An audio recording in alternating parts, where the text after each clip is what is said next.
पूछले अपनी पापा अपना धन से बात है। पूछले अपनी पापा अपना धन से बात है।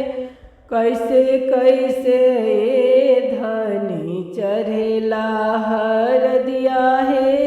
कैसे कैसे धनी चढ़ेला हर दिया है।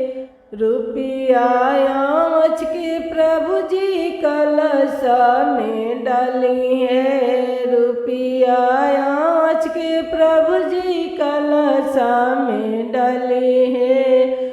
आम के पलवे राजा चढ़ेला हर दिया है। आम के पलवे प्रभु जी चढ़ेला हर दिया है।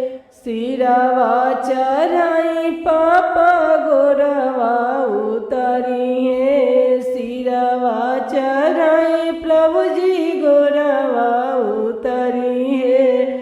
आम के पलवे प्रभु जी चढ़ेला हर दिया है। आम के पलवा प्रभु जी चढ़ेला हर दिया है।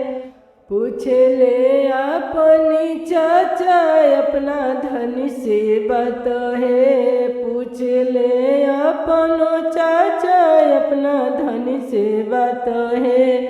कैसे कैसे धनी चढ़ेला हर दिया है। कैसे कैसे धनी चढ़ेला हर दिया है।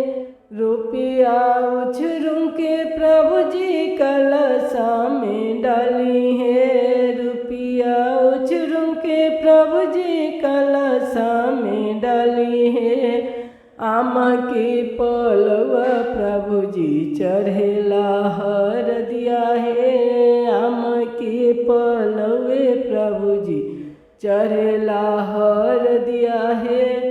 सिरावा चढ़ाई प्रभु जी गोरवा उतारी है। सिरावा चढ़ाई प्रभु जी गोरवा उतारी है। ओइसे ओइसे स्वामी चढ़ेला